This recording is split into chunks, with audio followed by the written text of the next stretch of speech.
Let's go over the president of Lucasfilm, Kathleen Kennedy, when it comes to the Star Wars franchise. This is Mike Zero here once again. If you guys are new here to the channel, do make sure to subscribe to see future Star Wars content. Now, as you all know, when it comes to Kathleen Kennedy, she is above all things Star Wars when it comes to the creation of all of these movies. Now, when it comes to Star Wars The Last Jedi, ever since, there's a lot of reports and statistics showing that Kathleen Kennedy is losing a ton of support as president of Lucasfilm based on the feedback of the movie The Last Jedi. Now, I don't know if you guys agree with everything that was presented in the latest film in the Star Wars franchise by director and writer Rian Johnson.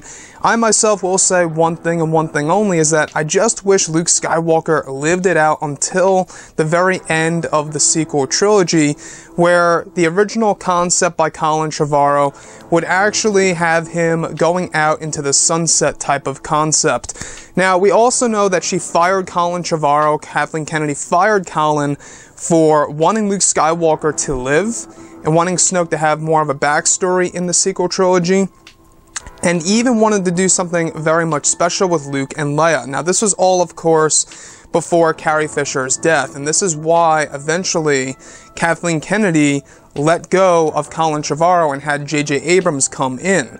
And I know that there's a lot of disagreements out there when it comes to Kathleen Kennedy's decisions on certain, things that were implemented in the movies ever since Disney took over. And I would really love to hear your opinion about Kathleen Kennedy and all of this, of how she's losing a lot of support from Star Wars fans when it comes to a franchise this big. Now, I don't know if they're ever going to let her go as president of Lucasfilm in the future. I don't know if it'll go that far. Quite honestly, I don't see it happening anytime soon.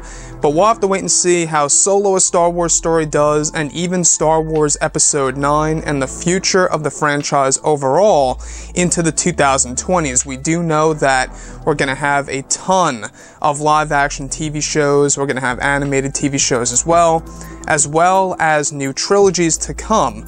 So, it is an interesting thing seeing that the support for Kathleen Kennedy is dropping by all these statistics and reports, and I just wonder if Kathleen Kennedy will still be around with us as president of all things Star Wars by the time of the 2020s. So guys, drop a comment below. Let me know what you think about all of this in the comments section. And if you guys did enjoy the content for today, do make sure to drop a thumbs up on this video to support the channel. I thank you all so very much for the kind support, and I'll catch you guys next time.